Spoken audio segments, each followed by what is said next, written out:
네, 안녕하세요. 젊게 오래 사는 시대 스마트 헬스케어를 읽다. 오늘 강의를 맡은 세컨브레인 연구소의 이인복입니다. 반갑습니다. 자, 스마트 헬스케어. 오늘 주제를 제가 스마트와 헬스케어. 어찌 보면 나눠져 있는 것들을 한 번에 묶어서 이야기를 드리려고 합니다. 디지털 헬스케어라고도 이야기를 하죠. 그렇다면 헬스케어가 도대체 뭐냐? 정의부터 보고 들어가죠. 전반적인 건강관리 시스템이다. 헬스케어는 넓은 의미로는 질병의 치료, 예방, 건강관리 과정을 모두 포함한 것이다. 그리고 좁은 의미에는요, 원격 진료와 건강 상담을 말하는 거라고 천재학습백과 나와 있네요. 그 밑에 보게 되면 한경경제 용어사전에도 비슷하게 나와 있습니다. 넓은 의미로는 치료 부분 의료 서비스의 질병 예방, 질병에 대한 예방, 관리까지 합친 거다. 좁은 의미에서 원격 검진이다. 그래서 위에 보면은 자신의 스마트워치를 보는 모습이 나오죠. 사실 디지털 헬스케어, 스마트 헬스케어의 핵심은 바로 이 장면이 이야기해 주는 게 아닌가 싶습니다. 질문입니다. 우리는 얼마나 오래 살 수 있을까요? 지금 100세 시대가 됐죠. 우리는 정말 얼마나 오래 살 수 있을까요? 생각해 보게 되면은 10년, 20년, 제가 중학생 때, 초등학생 때만 하더라도 그때 당시에는요, 50세 이상이신 분들을 보게 되면은 남자 나이 40세 이상이신 분들만 보더라도요, 와, 진짜 나이 많다. 라는 생각을 했던 적이 있었던 것 같아요. 20살이면은 넘어가는 순간에, 30이 되는 그 순간부터는 정말 사회 구성원으로서 이거는 중장년이 되는 거 아닌가? 라는 생각을 했었을 정도였었습니다. 그러니까 30 즈음에라는 노래도 있었죠. 지금은 그 시계가 점점 늦어지고 빨라지게 된 것 같아요. 그렇다면 수명을 좀 보게 되면요, 우리나라 한국 사람들의 수명을 보게 되면은 경제협력개발기구 보건통계에 따르면 2017년도 한국인의 평균 기대 수명이 82.7년으로 나와 있습니다. 근데 이것도 OECD 평균보다 2년 더 길다라고 하네요. 우리가 100세 시대라고 이야기를 하지만 100세까지 사시는 분들보다도 80세를 평균으로 좀 보고 있는 거죠. 하나 더 보면 위키피디아에서 제가 가져온 내용입니다. 내용을 보게 되면은 정말 전 세계의 수명이에요. 지금 1위를 하고 있는 건 홍콩이죠. 홍콩이 84.7년, 일본이 84.5년. 자, 우리나라 같은 경우에는 9위 정도입니다. 이스라엘이랑 같아요. 우리나라를 보게 되면 82.8년 정도로 되어져 있습니다. 전 세계 평균적으로 OECD 상위 국가 같은 경우에는 80세 정도, 그 이상을 살게 되는데 이거는 잘 사는 국가죠. 뒤로 가보게 되면요, 보시는 것처럼 185위. 네, 아프리칸 퍼블릭 아웃죠? 52세입니다. 나이지리아가 54.3세예요. 이 얘기는 뭐냐? 한 국가의 부에 대한 것들이 국민들의 평균 수명에도 영향을 미치게 된다는 얘기죠. 우리도 이미 알고 있지 않습니까?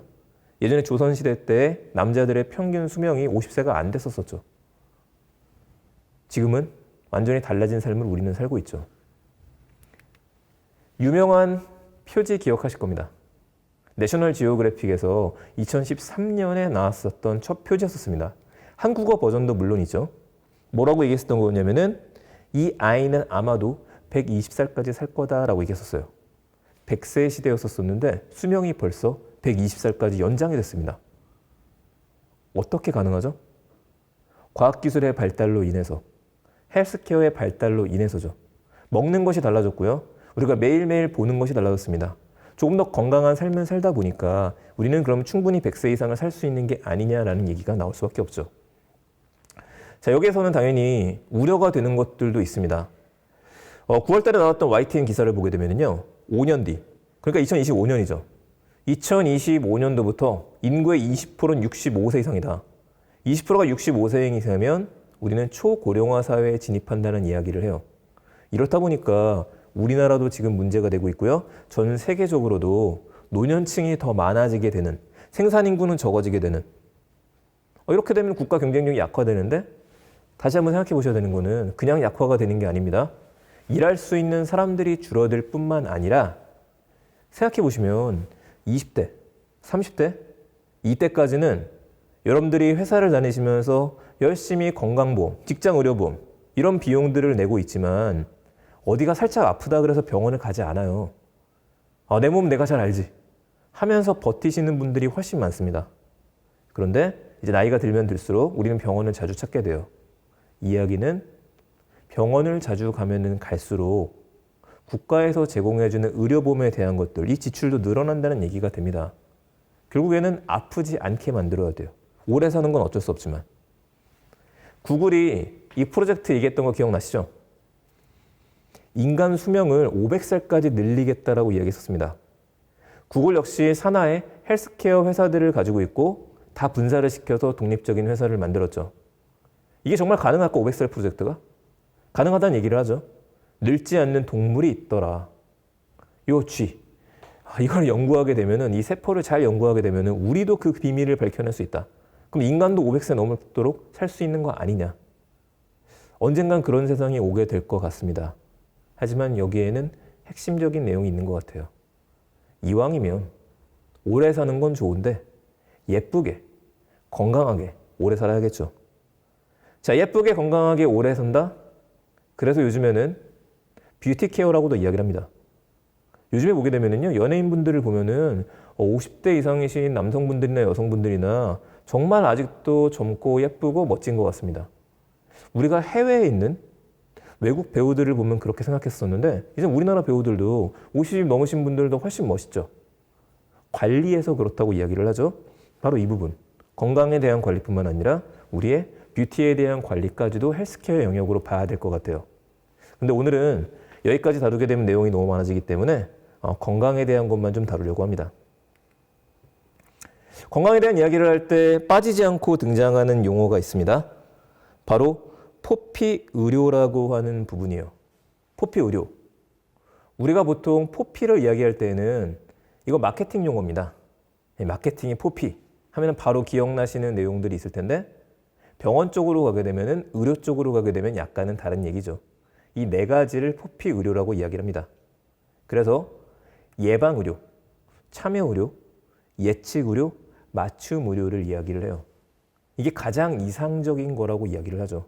한 개인이 아프지 않기 위해서는 이 네 가지가 이상적으로 들어가야 된다. 하나씩 봐보죠. 예방 의료라 함은 말 그대로 예방하는 겁니다. 누군가가 아프기 전에 너는 아플 거야. 이거를 예측하고 아프지 않도록 방지를 해주는 거죠. 그래서 제일 유명한 게 유전자 검사라고 하는 방법들이 있게 되는 것들이죠. 자, 참여 의료라는 거는 환자가 의사한테 적극적으로 참여하는 걸 이야기합니다. 그렇다면은 정보의 양도 비슷할 정도로 동등해야 될 거고요. 물론 이제 전문적인 지식은 의사분들께서 갖고 있지만 환자의 입장에서는 자기의 생활 습관, 식습관, 운동 습관 이런 것들까지도 숨기지 않고 다 이야기하는 것들. 여기서 필요한 거는 데이터입니다. 이거를 바탕으로 참여 의료가 돼야 되는데 생각해보면 병원을 한 번 갔다 왔으면 병원을 갔다 오게 되면 의사 선생님이 항상 얘기하시는 게 있죠. 약 드시고 일주일 뒤에 다시 오세요. 자, 이런 얘기를 하는데 안 가요. 대부분의 분들이 약을 조금 먹고 나서 건강하네? 그럼 안 갑니다. 이러면 참여 의료가 안 됩니다. 나중에 병이 더 키워질 수도 있겠죠. 예측 의료. 이것도 마찬가지입니다. 유전학이라는 내용이 나오죠. 걔도 좀 비슷하긴 해요. 예방 의료랑. 맞춤 의료. 커스터마이징. 개개인마다 다르다. 한국 사람이라 그래갖고 똑같은 병에 걸리는 거 아니다. 한국 사람의 나이에 사는 지역에 지금 수입 수준의 부모님이 질병이 있었는지 없었는지 이 모든 거를 통틀어서 개개인의 특화된 맞춤 의료를 제공을 해야 되는데 지금까지 이야기를 잘 들으셨겠지만은 다 어려운 얘기입니다. 그래서 이상적이지만 어렵다는 얘기를 했었어요. 그런데 이젠 시간이 흐르고 바뀌어서 가능해지는 시대로 가게 된 거죠. 바로 모바일과 디지털 혁신 때문에 그렇습니다. 과거에 우리는 의료기기 위주로다가 치료받을 수밖에 없었고요. 의사 선생님들 같은 경우에는 본인의 경험을 기반으로 해서 치료를 하게 됩니다. 그래서 많은 경험을 해본 사람들, 전문의들, 그런 분들이 칭송받고 그런 분들을 우리가 인정할 수밖에 없었던 게 아주 과거죠. 개인의 경험에 의존했었어요. 두 번째, 요즘에는요. 플랫폼화가 그래도 되어져 있죠. 이 상황에서 빅데이터를 활용을 하거나 수집할 수 있는 것들 점점 많아지기 시작합니다. 이거를 바탕으로 우리는 기준 치료를 할 수 있게 돼요. 세 번째, 예측 치료로 넘어가게 되죠.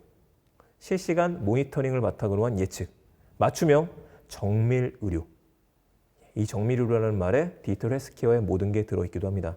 우리는 이 중간된 단계에 들어가 있다라고 좀 봐야 될 것 같습니다. 오래전 영화입니다. 이 영화 기억하시나요? 가타카라고 하는 이름의 영화가 있었어요. 자, 이 영화는 누군가가 태어났을 때 그 아이가 어떤 사람이 될지를 미리 알 수 있답니다. 그러니까 우리는요, 누군가 태어났을 때 이 아이가 허약할지, 나중에 병이 생길지, 질병이 생길지, 폐가 약한 아이인지 키워봐야지만 알게 됩니다. 자라봐야지만 이 친구가 축구를 잘하게 될지 나중에 의사가 될지를 알게 되는데 이거를 유전자를 통해서 미리 확인할 수가 있다. 미리 확인할 수가 있기 때문에 애가 태어나자마자 너는 노동자, 너는 사회 계급 이런 식으로 계급을 정할 수가 있다라고 하는 내용의 영화가 가타카라는 이름의 영화였었죠. 굉장히 예전 영화였는데 그럼에도 불구하고 요즘에도 다시 볼 만한 필요 있는 것 같아요. 여기서 핵심으로 다뤘던 게 바로 유전자입니다. 유전자는 나에 대해서 알 수 있는 지도라고 이야기를 하죠. 이미 게놈 프로젝트가 진행이 많이 됐죠. 자, 제일 유명한 사례 중에 하나가 안젤리나 졸리 사례였었죠. 안젤리나 졸리가 검사를 받고 나서 유방암에 걸릴 가족력에 대한 것들, 확률이 높다는 이유 때문에 미리 절제했다라는 소식이 2013년도에 있었어요. 그리고 나서 2년이 지나서 이번에는 난소암을 예방하기 위해서 난소 절제 수술도 받았습니다. 내가 아프기 전에 미리 예방을 하는 거죠. 이것 때문에 많은 이슈를 가지고 왔었는데 본인이 알 수 있다면 미리 예방하는 것은 맞는 일인 것 같습니다. 그리고서 이젠 최근에 우리나라에서는 유방암 유전자 검사비를 지원한다는 게 또 화두가 되기 시작했죠. 100명 무료 검사에 대한 이야기들. 그러니까 우리가 미리 대응할 수 있다면 당연히 미리 예측하고 미리 이런 일이 벌어질 걸 안다라고 하면은 그걸 기다릴 필요는 없는 거죠. 선제적으로 대응할 수 있는 일들이 얼마든지 가능해지기 시작했다. 자, 거기서 등장한 게 이겁니다. 한국인 1000명에 대한 게놈 빅데이터가 5월 달에 나왔다는 얘기를 하죠. 게놈이라는 건 지도잖아요. 우리가 어떤 사람이고. 사실 사람의 유전자를 분석하게 되면 코딩과 같다라는 이야기들을 합니다. 서열을 분석하게 되면요, 1과 0으로는 이루어진 것처럼 굉장히 다양한 것들을 볼 수 있는데 우리는 이제 읽을 수는 있게 됐어요. 하지만 그걸 해독하는 문제들, 이걸 어떻게 활용할지에 대해서가 아직까지 제대로 정해지지 않았을 뿐이죠. 점점 되어져 가고 있고 여기서 이제 새롭게 등장하고 있는 멋진 진척사항 중에 하나가 유전자 가위라는 것들이죠. 나한테 있어서 내가 나중에 폐가 나빠질 만한 유전자를 없앤다라든지 제 키가 190까지 크고 싶습니다. 그러면 그쪽에 대한 것들, 제 키 성장을 억제하는 유전자를 조작할 수 있다고 한다면 지금도 사람에 대한 조작은 아니지만 저희가 유전자를 통한 식품들은 안전한 것들을 인증받고 먹기 시작했죠. 멀지 않은 미래 우리는 유전자를 다루게 될 것 같아요. 물론 이거에 대해서도 윤리적인 얘기는 항상 나오고 있습니다. AI에 관한 것들, 오늘 아마 방송 들으시는 분들, 지금 강의 들으시는 분들 중에서는 디지털 헬스케어에 대한 이야기이기 때문에 헬스케어 투자에 대한 것들을 또 생각하시고서 들으시는 분들도 있지 않을까 싶습니다. 오늘 그런 얘기는 아닙니다. 우리가 바이오주, 헬스케어 이런 것들을 검색하게 되면 항상 나오는 뉴스 기사들이 셀트리온 제약이, 셀트리온 헬스케어가 주가가 상승하기 시작하더라. RF세미가 추가하더라. 상승했다 22%. 이런 식으로 좀 나오기 시작하는데 그런 것들은 아닙니다. 앞에서 이야기 드린 내용들은 좀 전문적인 내용들이에요. 헬스케어를 깊게 들어가다 보면은 정말 전문성 있는 내용에서 바이오부터 시작해서 다양한 것도 우리가 파야 됩니다. 그런데 매달 들으시는 분들은 아시겠지만은 저희가 보는 것들은 항상 일상. 그래서 오늘도 학자의 차원에서가 아니라 전문가의 차원에서가 아니라 이제는 전문성을 가져오되 일상의 차원에서 이야기를 좀 드릴 겁니다. 개인의 일상과 관련된 헬스케어. 제가 한번 적어봤습니다. 제 글씨라서 알아보시기 힘드시면 죄송하고요. 자, 개인의 차원에서 어떤 일이 벌어지는 걸까? 나는 병원을 갑니다. 근데 언제 병원을 가느냐? 정기 검진을 받기 위해서 혹은 아파서 병원을 가요. 병원에서는 진단을 받겠죠? 치료가 이루어집니다. 그리고 처방을 해주게 될 거예요. 이 처방을 가지고서 저희는 약을 타거나 아니면 병원에다 비용을 발생시키게 됩니다. 다시 돌아와서 다시 개인이 또 지내다가 아프게 되면 병원을 가는 일이 반복되게 돼요. 이 일련의 흐름에서 개인이 병원을 갈 때 쓸 수 있는 디지털 장비들과 디지털 서비스들, 병원에서 진단을 할 때도요, 다양한 디지털 도구들이 들어갑니다. 여기 처방을 할 땐 수술 로봇들이 들어갈 수도 있겠죠. 비용을 발생하는 부분들은 바로 비용에 해당하는 거기 때문에 보험의 영역입니다. 보험 역시도 헬스케어에서 가장 크게 영향을 미치는 것 중에 하나죠. 보험사가 변했죠.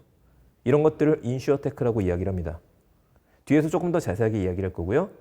다시 또 돌아와서 그럼 개인의 모니터링을 어떻게 해야 되느냐. 바로 이 부분에 기존에 무대에 나오지 못했었던 IT 회사들이 3, 4년 전부터 모습을 드러내기 시작했죠. 웨어러블 디바이스를 통해서 개개인을 맞춤화시키는 모니터링 데이터를 생산할 수 있기 때문에 그렇습니다. 자, 이 흐름 하나씩 짚어보도록 할게요. 병원을 찾아가는 단계를 한번 생각해 보죠. 여러분들은 병원 언제 가시죠? 이때 가지 않나요? 병원을 찾는 이유. 아파서. 아플까봐. 혹은 누군가가 아파서. 자, 아파서 가는 거는 병원을 키우고 있다가 아니면 갑작스럽게 진짜 아플 수도 있죠. 다급해져서 우리가 병원을 갈 때 이때가 있을 거고요. 아플까봐. 예방과 건강검진에 대한 이야기들입니다. 이 부분도 이제 확실한 건 다시 이야기 드리지만 나라에서는 누군가 아프게 되면 비용 지출이 나가게 되죠. 안 아픈 게 훨씬 낫습니다. 그래서 우리한테 매번 정기 검진을 받게 하잖아요. 올해 같은 경우에는 코로나 때문에 이슈가 있다 보니까 정기 검진이 12월에 몰려서 예약을 못 하신 분도 많다 보니 내년까지 연장을 좀 해줬죠. 상반기까지. 이런 것들, 아플까 봐 하는 것들. 회사도 마찬가지죠. 직원들의 정기 검진을 보내는 이유. 아프기 전에 미리 예방을 하겠다. 자, 마지막은 좀 안타깝긴 합니다. 누군가 아파서 병문안을 가는 경우가 있을 수 있을 것 같아요. 근데 이 중에서 밑에 두 개를 제외하고 맨 위에 있는 아파서부터 한번 봐보도록 하죠. 자, 우리가 아파서 병원을 가야 됩니다. 병원을 가게 되는데 어느 병원을 가야 되죠? 어릴 때부터 한 동네에 계속 거주하셨다면 부모님들 손을 붙잡고 나서 갔던 병원이 있을 겁니다.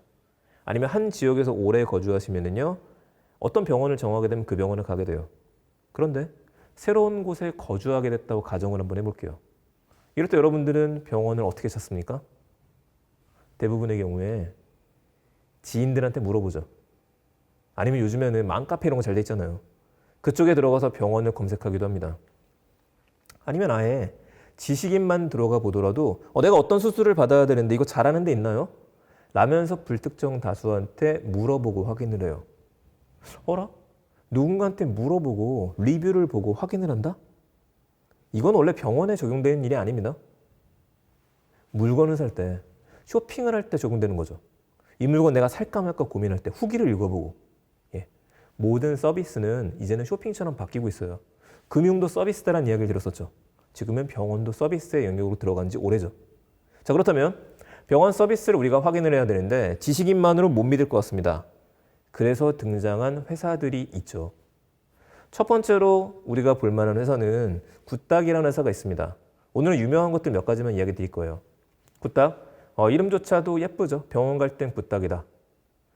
이 앱을 실행을 하게 되면 왼쪽에 있는 것처럼 나옵니다. 현재 있는 위치에서 여러분들 근처에 있는 병원을 표시를 해줘요. 지금 진료 중인 병원이라고 광교 365 메디컬 원하고 한가정 약국이라고 하는 병원과 약국을 동시에 보여주는 게 첫 페이지입니다. 제가 들어와 보니까 반가운 말이 써 있네요. 연중 무휴. 이런 것들을 확인할 수 있는 거죠. 일요일에 병원에 가야 되는데 병원 일요일에 문 닫아. 문 열었겠어? 응급실밖에 못 가. 이게 기존의 상식이었다고 한다면은 그런 것들을 전화를 돌리지 않아도 한눈에 파악할 수 있는 것들. 연중 무휴라고 하잖아요. 또는요, 제가 병원 접수하게 들어가 보게 되면은 또 강남구라든지 아니면 외과원 이런 데들도 역시 병원이 있다는 걸 보여주죠. 궁금해져서 제가 메디컬 원을 눌러봐요. 눌러보게 되면은 퇴근 후에도 늘 곁에 있는 이런 얘기가 나오고 진료 특이사항이 나오네요. 저녁 시간이 언제까지인지, 언제 끝나는지. 주소가 나오고 위치를 확인할 수 있고요.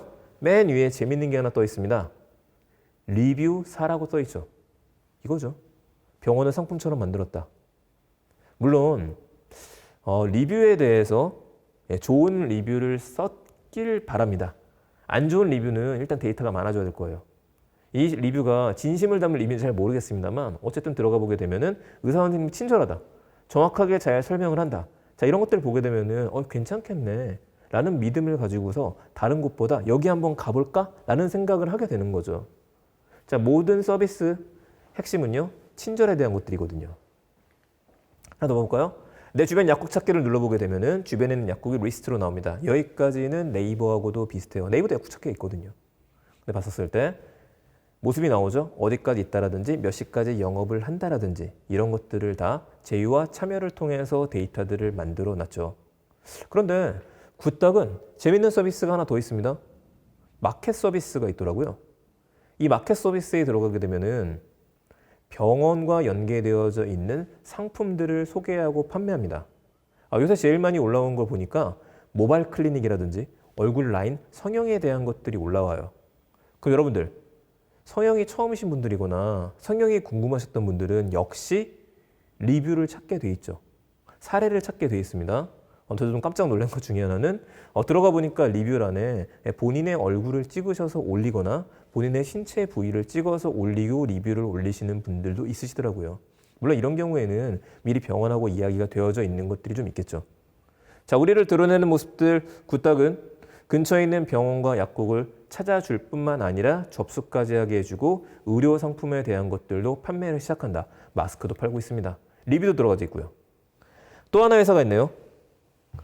똑딱이라는 이름의 회사가 있습니다. 굿닥과 똑딱. 조금 비슷한데요. 이 똑딱이라는 서비스 역시 좀 차이가 있는 것 같아요. 자, 보시면은 처음에 들어가자마자 병원 예약 접수 필수 앱이라고 떠요. 똑딱은. 아까 전에 굿닥은 뭐라고 떴었죠? 병원 갈 땐 굿닥이었었습니다. 다시 가서 똑딱 서비스를 좀 보게 되면은 건강이 편해지다라고 되어져 있는데 밑에 있는 것처럼 접수와 예약 가능 병원 수가 어마어마하게 많죠. 누적 접수와 예약 건수도 꽤 많이 되어져 있습니다. 그렇다면 직접 들어가 보면은요. 어떤 병원을 찾고 있나요? 이게 메인 화면입니다. 깔끔하죠. 굿닥은 데이터를 바탕으로 해서 커뮤니티 개념으로 좀 넓혀가고 있다. 이렇게 좀 봐야 될 것 같고요. 지금 똑딱 같은 경우에는 병원을 찾는 서비스, 예약 서비스, 여기에 강점을 가지고서 본질적으로 이쪽에서 승부를 보려고 하는 것들을 좀 볼 수 있습니다. 그래서 병원을 찾고 계시나요? 이기 때문에 만약 여러분들이 이비인후과를 찾고 있다. 어디를 찾고 있다. 그 부분에 대한 리스트를 넣으시게 되면요. 자, 이렇게 찾아주는 겁니다. 제가 이비인후과를 넣게 되니까 저희 동네 근처에 있는 이비인후과들 리스트를 보여줍니다. 여기까지는 약간 좀 비슷하네요. 한 번 더 누르게 되면은 병원 정보 나와 있고 진료 정보 나와 있고 그런데 바로 노출이 되는 게 뭐냐면은 노란 색깔로 바로 접수라고 되어져 있죠. 병원을 가기 전에 바로 접수를 해라. 가능하다. 자, 눌러보게 되면은 문진표를 미리 받습니다. 병원 가면은 우리 종이로 된 문진표가 있죠. 이거 쓰는데 또 시간이 걸리잖아요. 이 시간을 최소화시키는 거예요. 그러면 여기서 우리가 볼 수 있는 건 뭐냐? 병원 접수 서비스들이 지금 이슈가 있고 나서 더 많이 사용할 수밖에 없습니다. 왜냐하면 병원에 가셔갖고요. 대기실에서 기다리는 것들, 그 시간이 오래 걸리죠. 우리가 밀접한 공간에 누군가 오래 있는 것들, 하지 말라고 요즘에 얘기 나오잖아요. 우리가 꺼려지는 것 중에 하나입니다. 그런데 이 기다리는 시간을 최소화시킬 수 있는 거죠. 완전히 제로로 만들 수 있다. 예약을 하게 되면은. 누구나 생각할 수 있었던 건데 먼저 시작했던 회사들이 있는 거죠. 자, 옆에 접수하기 버튼을 눌러보게 되면은 진료 대상 선택이 나오는데 가족 추가라는 메뉴가 나옵니다. 이거 역시도 매력적인 거죠. 제가 출근해야 될 때 저희 아이가 아팠다. 아픈 일이 있어요. 그러면 출근하는 길에 미리 접수를 시켜놓는 거죠. 가족을 추가시켜놔서 진료실을 선택하고 항목을 선택하고 나서 접수까지. 대신해놨으니까 이 시간에 아이 데리고 병원 가면 돼. 이렇게 배우자분들한테 이야기해 주셔도 되는 거고 원장님한테 하고 싶은 말이라고도 들어있습니다. 그 병원 가셨다가 지속적으로 병원에서 의사 선생님하고 잠깐 얘기하고 끝나고 나면은요. 바로 헤어져야 되잖아요. 근데 아쉽다 보니까 자꾸 뭔가 막 물어보게 됩니다. 그럼 놓치는 것들도 좀 생겨요. 근데 그런 것들에 대해서 미리 선택해서 기록해라. 이것도 좀 좋은 서비스라고 생각을 합니다. 자, 모바일 접수 예약을 할 수 있다. 대기 현황판이 있다. 자녀 접수까지 가능하다. 그럼 뭐가 가능해지느냐? 점점 두 개의 서비스는 결제 단계까지 넘어가려고 합니다. 병원 가서 결제하는 거 기다렸다 카드 결제하면 되는 거 아닌가요? 그렇죠. 그런데 그럼 또 우리가 그 데이터를 모아야 돼요. 내가 언제 어떤 병원에 갔었더라? 어느 치료를 받았었지? 한 곳에서 모아볼 수 있다면 게다가 카드를 건네지 않고 간편 결제까지 될 수 있다고 한다면 앞으로도 미리 접수하고 예약하는 거에서 이런 시스템까지 나아갈 방향은 더 많아질 거라고 생각이 듭니다. 이건 이 영향 때문에 그렇죠. 모든 사람들이 스마트폰을 손에 쥐게 되면서 영리해졌습니다. 여러분들이 스마트해지셨고 제가 스마트해졌잖아요. 기다리지 않는 사람들이에요. 기다리는 시간이 너무 아까워요. 병원 가서 1시간씩 기다리면 너무 아깝습니다.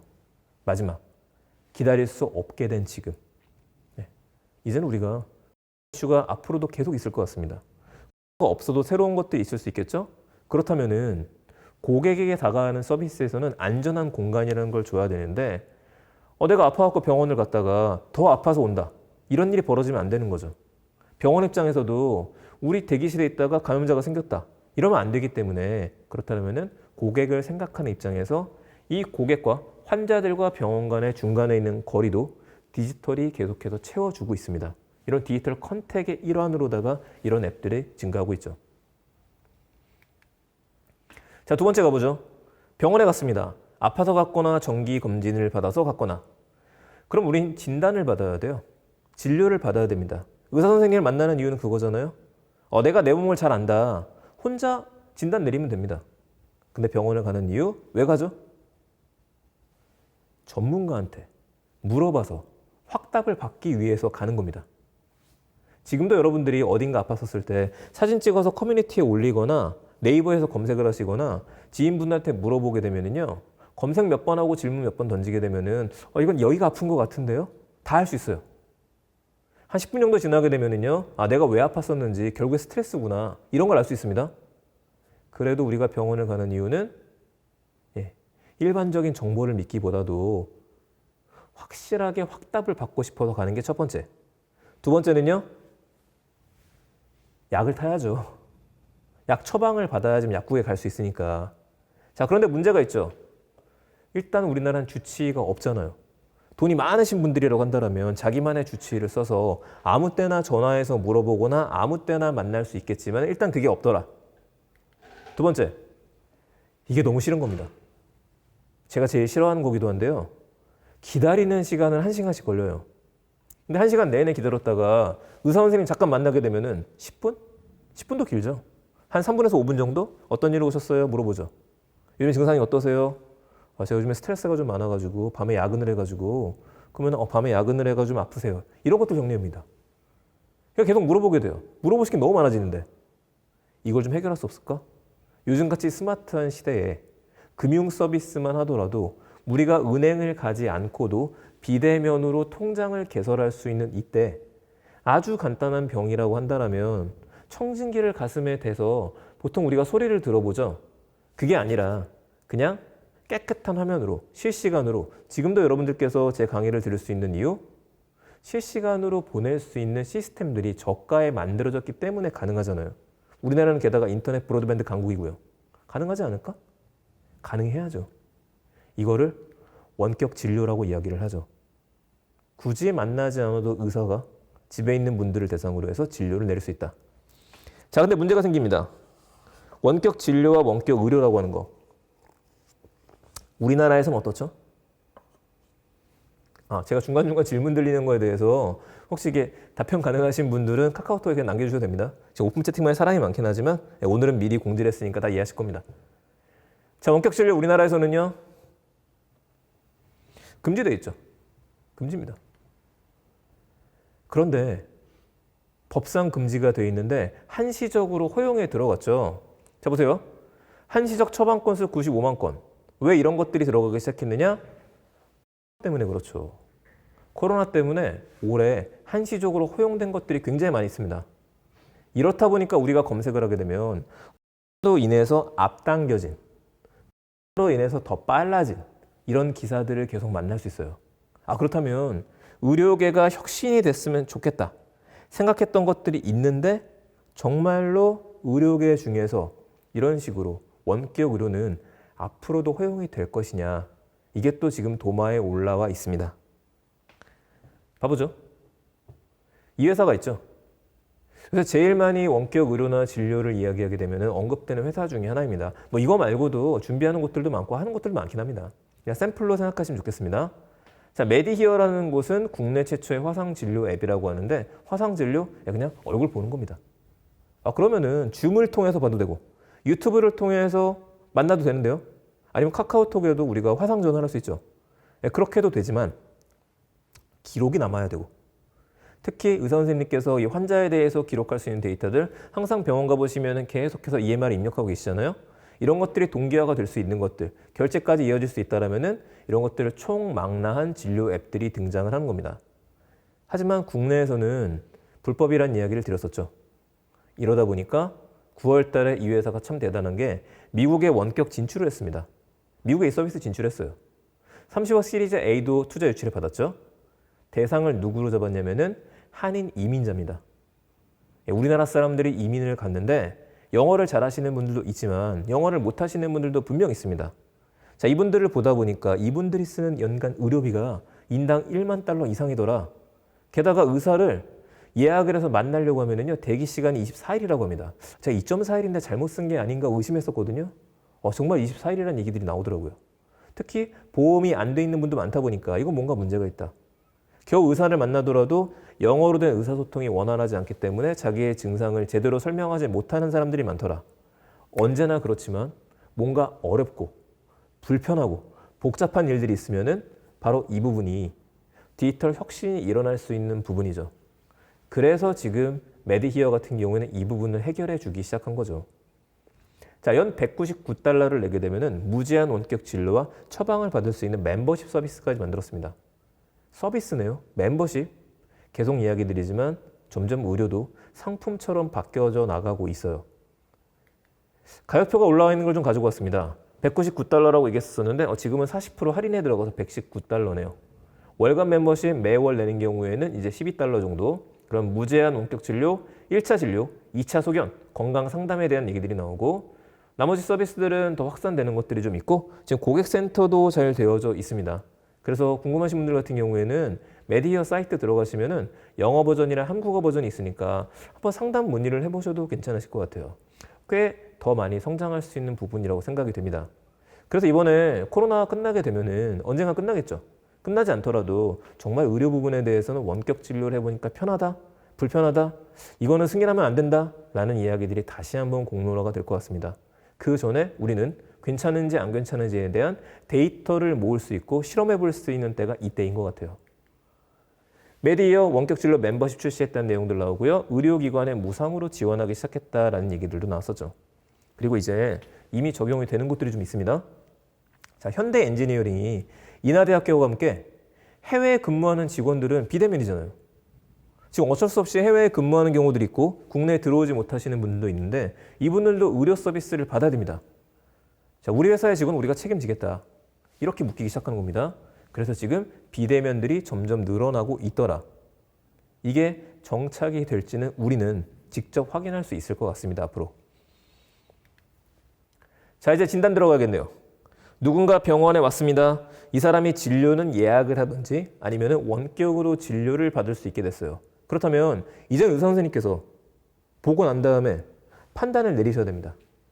도대체 이 환자가 지금 어디가 아픈지 그 판단을 내려줘야 되는데 이거는 좀 어떻게 판단을 내릴 수 있을까요?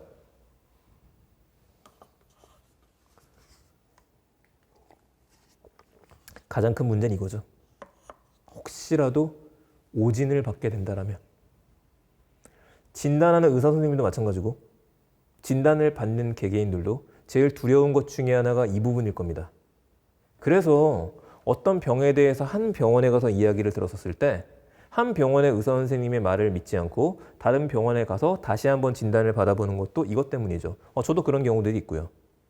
자, 오진에 대한 것들은 항상 이슈가 됩니다. 얼마 전에 나왔던 내용들 제가 캡처한 거 잠깐 가지고 왔는데 폐암을 비염과 기관지염으로 오진을 받았었다라는 내용이 의료 분쟁 같은 데는 항상 올라와요. 대학병원 오진단과 오진할 수 있나? 여러 병원 진단. 병원 오진에 10년간 누워있던 환자가 10일만에 일어났대요. 이런 일이라든지 어떻게 손해배상 책임을 받을 수 있느냐? 계속해서 나오는 문제 중에 하나예요. 근데 이거는 잘못된 판단을 내릴 수 있는 거는 사실상 사람이기 때문에 어쩔 수 없는 일들이 분명히 있을 겁니다. 전날에 수술 때문에 너무 많이 피곤한 상태에서 환자를 봐야 되는 경우가 있을 수도 있을 거고요. 그렇지 않다고 하더라도 엄청나게 많은 의학 지식들이 지금도 쏟아져 나오고는 이때 환자도 봐야 되고 공부도 해야 됩니다. 계속해서 잠잘 시간이 부족하거나 아니면 따라가는 게 너무 힘들 수도 있어요.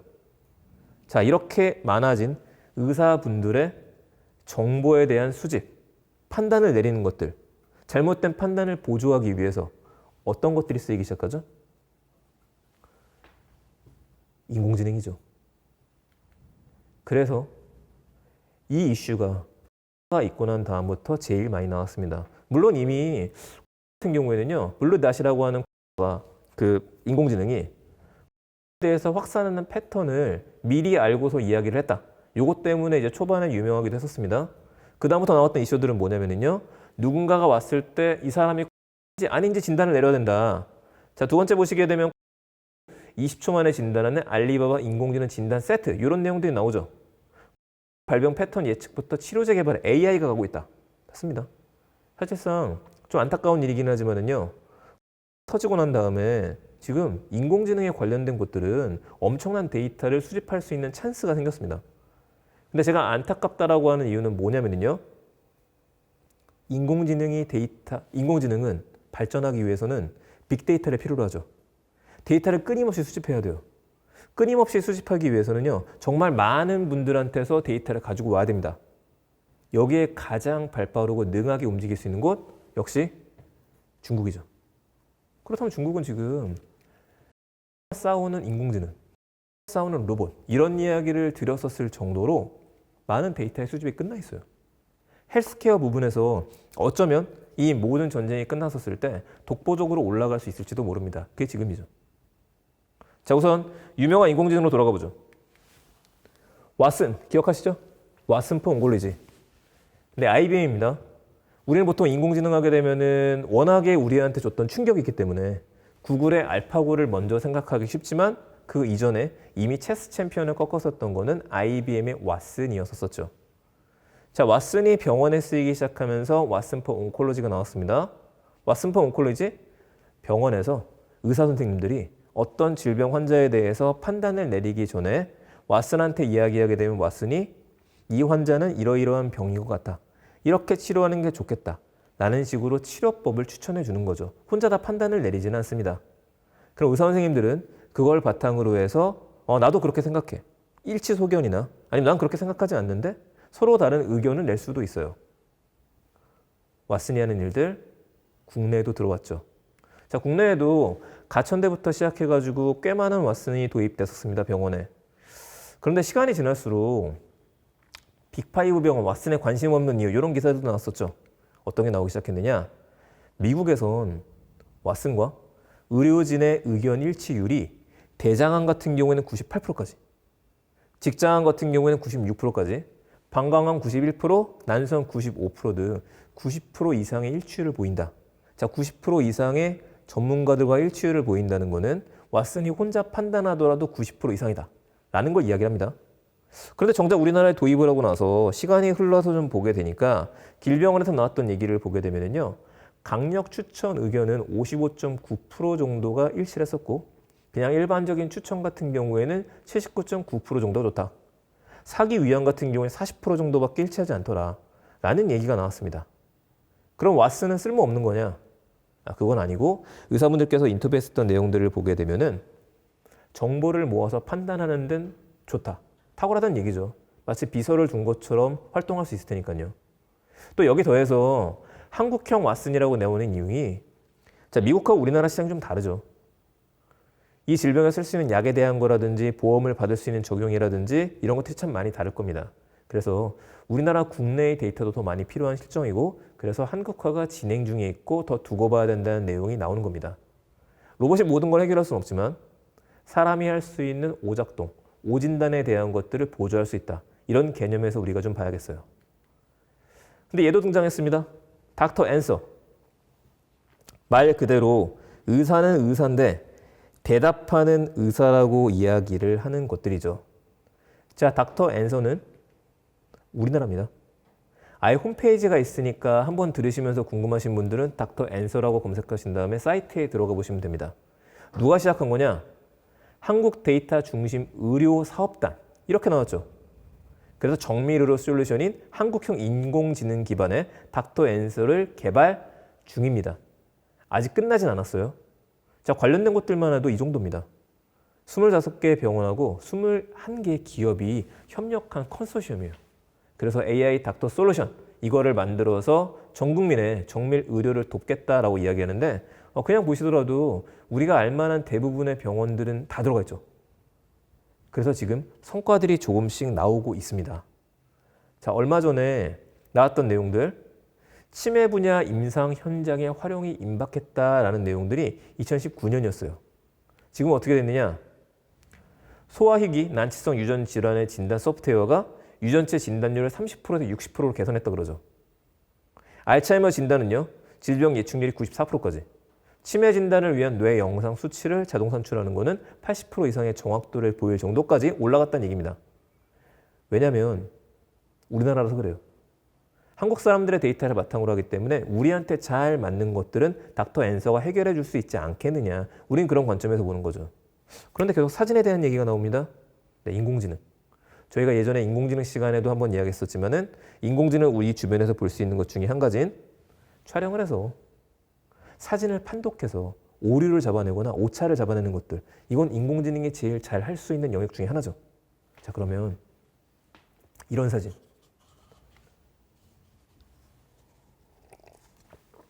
눈입니다. 눈에 관한 질병들은 우리가 눈이 심하게 아픈 경우가 아니면은 정기적으로 눈 검사를 받으러 가시는 분들은 별로 없습니다. 그런데 미리 알 수 있다면 우리나라 비노메스트 펀더스 AI라는 데가 식품의약안전처에서 3등급 인허가를 받았죠. 자, 이 인공지능이 하는 일은요, 망막의 사진을 분석합니다. 그래서 12가지 이상에 대해서 소견을 내는 거죠. 이 병은 해당되는 것 같고 이 병은 아닌 것 같다. 보게 되면요, 핵심적인 내용이 출혈, 유수신경섬유, 녹내장에 대한 것들 이상, 혈관 이상 이거를 보여준다고 합니다. 국내 1호 혁신 의료기기라고 하는데 이런 것들이 조금만 더 비용이 절감이 되고 보편화되게 된다고 한다면 우리는 마치 SF 영화에서 보듯이 그냥 지나가다가 지금도 여러분들 어딘가를 들어가기 위해서 우리 마스크 쓰고서 지금 체온 검사를 하죠. 체온 검사하는 것처럼 카메라를 쳐다보기만 하면 그 카메라가 제 눈을, 여러분들의 눈을 인식하고 난 다음에 지금 문제가 있습니다 라고 얘기해 주는 거죠. 어디서 이루어질 수 있을까요? 스마트 홈에서. 궁극적으로 우리를 맞춤형 의료를 해준다는 것은 집에서부터입니다. 집에서 여러분들이 아침에 딱 일어났을 때 양치질을 하기 위해서 앞에 있는 미러를 보면서 눈을 마주쳐서 카메라에선 즉시 저를 판단하는 거죠. 오늘 뭔가 아파 보입니다. 병이 있으세요. 빨리 병원에 가야 합니다. 만나지 않고도 미리 예측받을 수 있는 미래. 그 핵심이 그래서 인공지능이라고 이야기를 하죠. 자, 의사보다 정확한 유방암 진단 인공지능이 개발이 됐다. 이젠 치료에 도전하기 시작했다. AI가 의료 데이터 분석 진단은 원격 진료 시대가 성큼 다가왔다. 네, 원격 진료에 대한 논란과 이슈들이 계속 있다 보니까 앞으로 우리가 이런 기사들은 더 많이 보게 되지 않을까 싶네요.